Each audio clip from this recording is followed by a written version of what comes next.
Dear students, in our last session, we have completed three forms of public sector enterprises. हमने जो पिछले sessions में three forms, तीन types के public enterprises थे, उसको हमने कंप्लीट किया, उसको हमने सीखा और समझा कि डिपार्टमेंटल अंडरटेकिंग क्या होता है, पब्लिक कॉर्पोरेशन किसे कहते हैं और गवर्नमेंट कंपनीज क्या होता है. ओके, मुझे उम्मीद है आप लोगों को समझ में आ गया होगा और आप मेहनत भी कर रहे होंगे. आज हम नया टॉपिक पढ़ेंगे सेम चैप्टर 3 का, वो है मल्टीनेशनल कंपनीज. इसी को शॉर्ट फॉर्म में हम कहते हैं एमएनसीज. क्या कहते हैं? MNCs, multinational companies. इसमें मल्टी का मतलब होता है मैनी, एक से ज़्यादा, बहुत सारा. मल्टी मतलब होता है मैनी, और नेशन मतलब होता है बहुत सारे कंट्रीज. उसको बोलते हैं नेशंस, कंट्रीज. ओके, तो एक ऐसा बिजनेस जो बहुत सारे कंट्रीज में चल रहा है, ऑपरेट हो रहा है, उसी को हम बोलते हैं multinational companies. A business that is operate in many companies, many countries, sorry, that is known as multinational companies. वो बिजनेस जो बहुत सारी कंट्रीज में रन कर रहा है, सक्सेसफुली चल रहा है, उसको हम बोलते हैं एमएनसीज, मल्टीनेशनल कंपनीज. यानी कि एक ऐसा बिजनेस जो बहुत सारी कंट्रीज में चल रहा है, तो हमारे दिमाग में क्या आएगा? जब बहुत सारी कंट्रीज में चल रहा है तो यानी कि वो कैपिटल बहुत ज़्यादा होगा, यानी प्रॉफिट बहुत ज़्यादा हो सकता है, होगा. ओके, तो आइए कुछ फीचर्स के बारे में देखते हैं. क्या क्या फीचर्स होते हैं इसके? तो सबसे पहले क्या है? Giant size and huge capital. यानी कि जो मल्टीनेशनल कंपनीज होता है वो बहुत बड़े साइज का होता है. यानी कि एक कंट्री में नहीं, बहुत सारे कंट्रीज में, यानी बहुत सारे कंट्रीज में ऑफिसेस होंगे और हर कंट्री में एक अलग सा कैपिटल इन्वेस्टमेंट होगा. तो इस तरीके से बहुत जाइंट साइज, यानी कि बहुत बड़े साइज में ये बिजनेस होता है. फॉर एग्जाम्पल हीरो, आप मारुति सुजुकी देख लीजिए. ओके, सुजुकी हो गया, टाटा मोटर्स हो गए, टाटा कंपनी हो गई, रिलायंस कंपनी हो गई, ओके, नाइक, ओके, रिबॉक, ये सब मल्टीनेशनल कंपनीज. इनके ऑफिसेस क्या होता है? बहुत सारी कंट्रीज में होते हैं. ओके, तो ये सब क्या आता है? मल्टीनेशनल कंपनीज में आते हैं. ओके, तो जाइंट साइज बहुत बड़ा होता है इस कंपनी से. एंड ह्यूज कैपिटल, बहुत सारा कैपिटल वो लेकर आते हैं बिजनेस में, और बहुत सारा ह्यूज कैपिटल इन्वेस्टमेंट करते हैं बिजनेस में. क्यों? क्योंकि मल्टीनेशनल कंपनीज के फीचर्स हम पढ़ रहे हैं. Okay, second, centralised control. Centralised control क्या होता है? याद रखिए, बिजनेस चाहे कितनी भी कंट्रीज में फैला हुआ है, पर जो उसका हेड ऑफिस होता है वो होम कंट्री में होता है. होम कंट्री, फॉर एग्जांपल अगर हम बात करते हैं सुजुकी की, तो सुजुकी क्या है? एक जापान की कंपनी है. तो जापान की कंपनी में क्या होगा? जो हेड ऑफिस कहाँ पर होगा उसका?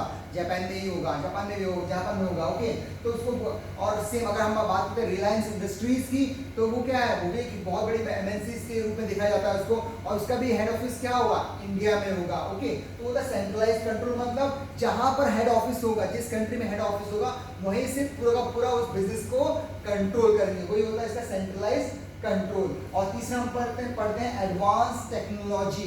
जो ये एमएनसीज होती है, क्योंकि इनके पास फंड की कोई कमी नहीं है, कैपिटल की कोई कमी नहीं है, तो ये हमेशा अपडेटेड टेक्नोलॉजी लेकर आते हैं, एडवांस टेक्नोलॉजीज लेकर आते हैं, नई टेक्नोलॉजीज को लेकर आते हैं और बिजनेस को सक्सेसफुली रन करते हैं. Okay, expansion and market territory. जो बिजनेस का एक्सपेंशन होता है, जो बढ़ावा होता है, जो ग्रोथ होता है, वो एक्सपेंड करता है और मैनी कंट्रीज में. ओके, और इसी तरीके से वो मैक्सिमम मार्केट को कैप्चर करते हैं. मैक्सिमम मार्केट को क्या करते हैं? कैप्चर करते हैं. And next, oligopolistic power. Oligopolistic powers क्या होता है? इसका मतलब होता है powers in the hand of few people only. उस तरीके से वो बिजनेस करते हैं, यानी कि बिजनेस तो बहुत बड़ा है, हर कंट्री में फैला हुआ है. ओके, टर्नओवर बहुत ज़्यादा है, प्रॉफिट बहुत ज़्यादा है. ओके, कैपिटल बहुत ज़्यादा इन्वेस्टमेंट कर रहे हैं, पर जो कंट्रोल होता है वो एक हेड ऑफिस के थ्रू हो रहा है, और जो पावर होता है वो क्या होता है? फ्यू हैंड्स में होता है. ओके, नेक्स्ट जब हम जाते हैं वो है प्रोडक्ट इनोवेशंस. वो हमेशा, जो एमएनसीज होते हैं वो हमेशा वर्क करते हैं प्रोडक्ट इनोवेशंस पे. यानी कि जो भी वो प्रोडक्ट मार्केट में लेकर आते हैं, तो क्या उसमें नए इनोवेशंस लेकर आते हैं. फॉर एग्जांपल अभी हमारे पास, हम एक छोटा सा स्कूटी की बात करते हैं, तो आपने देखा पहले 3G आया, पहले 2G आया था, फिर 3G आया, 4G आया, अब 5G चल रहा है, अब धीरे धीरे 6G 7G क्या क्या आएगा. तो क्या है, जो जैसे जैसे G बढ़ रहा है वहां पर, तो क्या हो रहा है? वहाँ पे नई नई टेक्नोलॉजी लेकर आ रहे हैं। तो वैसे ही हम मोबाइल में भी देखते हैं, मोबाइल में भी क्या हो रहा है, नई नई टेक्नोलॉजीज को लेकर आ रहे हैं। तो उसी को हम कहते हैं क्या, इनोवेशन, प्रोडक्ट इनोवेशन। नए नए प्रोडक्ट है, उसमें नए नए इनोवेशन के साथ वो लोग आते हैं, इसलिए क्या होता है, इसका साइज बहुत बड़ा होता है, प्रॉफिट मार्जिन बहुत ज्यादा होता है। मार्केट स्ट्रेटजीज, इनकी जो मार्केट स्ट्रेटजीज होती है वो बहुत ही वंडरफुल होती है, बहुत ही एक्सीलेंट वे में वो लोग मार्केट स्ट्रेटजीज बनाते हैं। फॉर एग्जाम्पल, किसी भी कंट्री में अगर वो बिजनेस करने के लिए जाएंगे तो वहाँ के मार्केट को एनालाइज करें, किस टाइप का मार्केट है, वहाँ पर के लोग क्या पसंद करते हैं, वहाँ पर मिडिल क्लास फैमिली ज़्यादा है कि अपर क्लास फैमिली ज़्यादा है, उनकी पसंद क्या है, उनकी नापसंद क्या है, वो क्या पसंद नहीं करते हैं।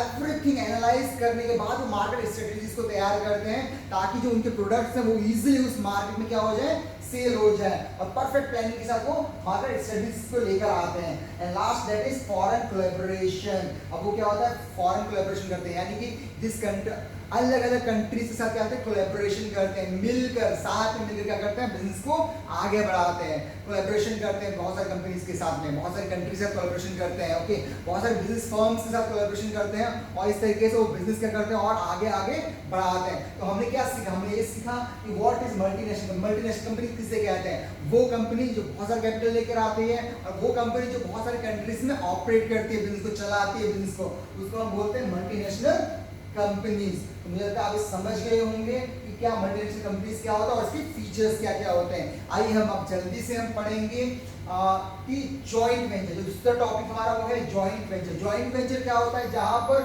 2 or more firms join to establish new enterprise, a type of business in which 2 or more firms join to establish new enterprise, that is known as joint venture। जहां पर 2 या 2 से अधिक फर्म्स साथ मिलकर, एक साथ मिलकर एक नया एंटरप्राइज को ओपन करते हैं, नया एंटरप्राइज, नया बिजनेस को ओपन करते हैं, रन करते हैं, उसी को हम कहते हैं जॉइंट वेंचर। फॉर एग्जाम्पल, आपके समझने के लिए आप इंडिया में सबसे पहले जो कार लेकर आए थे, जो सक्सेसफुली कार को रन कर पाए, वो थे मारुति। आपने नाम सुना मारुति 800, ओके। तो वो बहुत ही सक्सेसफुली रन हुआ था इंडिया में, ओके।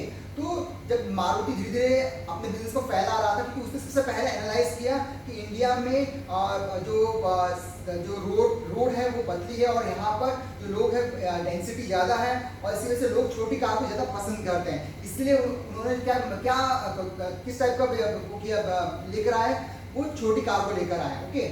और जैसे जैसे बिजनेस बढ़ने लगा, तो और जैसे जैसे बिजनेस आगे बढ़ने लगा, और वैसे कॉम्पिटिटर्स आने लगे, फॉरेन कॉम्पिटिटर्स आने लगे, बहुत सारे कॉम्पिटिटर्स आने लगे, और वो नई नई टेक्नोलॉजीज लेकर आने लगे। तब मारुति ने क्या किया, मारुति ने सोचा कि ओके, अब मुझे क्या करना चाहिए, मुझे एक स्टेप आगे करना चाहिए। तब उन्होंने सोचा कि क्यों ना हम कोलैबोरेशन करें, जॉइंट वेंचर स्टार्ट करें, किसके साथ, सुजुकी के साथ। तो उन्होंने क्या किया, धीरे धीरे फिर आगे सुजुकी के साथ कोलैबोरेट किए, यानी कि मारुति और सुजुकी ने मिलकर क्या बना, एक नया फर्म। मारुति की अपनी कंपनी थी, सुजुकी की अपनी कंपनी थी जापान में। तो दोनों ने मिलकर साथ में एक नया एंटरप्राइज को स्टार्ट किया, वो है मारुति सुजुकी। और मुझे बड़ा बताने की जरूरत नहीं, आज कितने सक्सेसफुली वो बिजनेस रन कर रहा है, कितने सक्सेसफुली वो अपने मार्केट को स्टेबल कर चुके हैं, सक्सेसफुली रन कर रहे हैं। तो वही होता है जॉइंट वेंचर, जहां पर 2 फर्म्स आपस में, अलग अलग फर्म्स आपस में मिलकर एक नया एंटरप्राइज, एक नए फर्म्स को रन करते हैं, एक नए फर्म्स को ओपन करते हैं, उसको सक्सेसफुली रन करते हैं, उसी को कहते हैं जॉइंट वेंचर। आप इसको अच्छे से समझ गए होंगे, ओके। जब हम जॉइंट वेंचर की बात करते हैं, इसमें बहुत सारे फीचर्स भी हमें हमारे दिमाग में आने चाहिए, जो मैं आपको एक्सप्लेन करने जा रहा हूँ, आप अच्छे से समझने की कोशिश करिएगा। जब हम फीचर्स की बात करते हैं, तो फर्स्ट फीचर है इंक्रीज रिसोर्स एंड कैपिटल। जब 2 लोग आपस में साथ मिलकर बिजनेस को रन करें, 2 अलग अलग फर्म्स, तो वो क्या करें, अपना अपना रिसोर्सेज लेकर आएंगे। मारुति अपना रिसोर्सेज जो उसके पास है वो लेकर आएगा, सुजुकी जो अपना रिसोर्सेज उसके पास है, टेक्नोलॉजी जो उसके पास है वो लेकर आएगा। और इससे क्या होगा, जब वो लोग जॉइंट वेंचर के थ्रू काम करते हैं, तो इंक्रीज जो उनका रिसोर्सेज उनके पास है वो क्या होता है, कोलैबोरेट के साथ में मिलकर अब रिसोर्सेज बढ़ गया। और कैपिटल भी वैसे, जो 2 फर्म्स आ रहे हैं, दोनों फर्म्स अपना अपना कैपिटल लेकर आएंगे, और साथ में मिलकर वो कैपिटल क्या हो जाएगा, बहुत ह्यूज कैपिटल हो जाएगा, और इस तरीके से वो लोग बिजनेस को क्या करते हैं, रन करते हैं, आगे बढ़ाते हैं। Access to new market and distribution networks.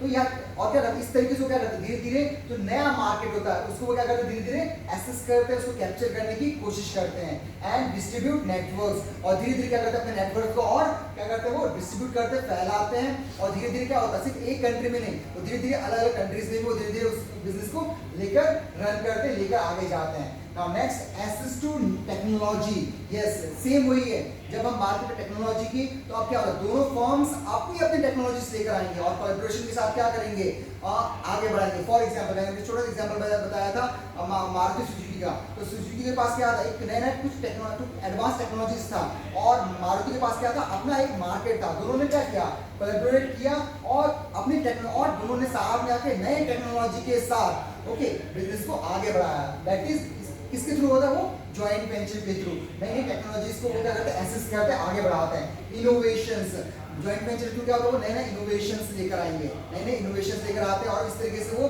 Innovations लेकर आते हैं। फॉर एग्जांपल, कोई प्रोडक्ट वो लेकर आते हैं, साथ में बिजनेस करते हैं उस प्रोडक्ट का, तो क्या उसमें नए नए इनोवेशंस लेकर आएंगे, नए नए आइडियाज लेकर आएंगे, और इस तरीके से वो बिजनेस को क्या करते हैं, आगे बढ़ाते हैं। Low cost of production, production का कॉस्ट क्या हो जाता है, थोड़ा सा लो हो जाता है। क्यों, दोनों फर्म्स अपना कैपिटल लेकर आ रहे हैं, दोनों फर्म्स अपने रिसोर्सेज लेकर आ रहे हैं, जिसकी वजह से क्या होता है, आपको मैं बहुत चैप्टर 1 में एक्सप्लेन कर चुका हूँ, चैप्टर 2 में मैंने आपको बताया था कि जहाँ पर प्रोडक्शन ज़्यादा होता है वहाँ पर कॉस्ट क्या होता है, ज़्यादा होता है कि कम होता है, यस कम होता है। अब जहाँ पर प्रोडक्शन एकदम ज़्यादा होगा, फॉर एग्जाम्पल जो भी कंट्री ज़्यादा प्रोडक्शन करता है या फिर जो भी ज़्यादा प्रोडक्शन करता है, तो कॉस्ट क्या होता है, ऑटोमेटिकली उसका कॉस्ट कम हो जाता है। फॉर एग्जाम्पल, हम मार्केट में जाते हैं, अगर हम शॉपिंग करने के लिए जा रहे हैं, हम बल्क में सामान खरीदते हैं, हम बोलते हैं कि भाई हम बल्क में सामान, कुछ भी चीज़, आप शर्ट ले लीजिए, पैंट लीजिए, कुछ भी आइटम्स ले लीजिए, अगर आप बल्क में लेते हैं तो कॉस्ट क्या होता है, कम पड़ता है। वहीं आप फुटकर में लेंगे या फिर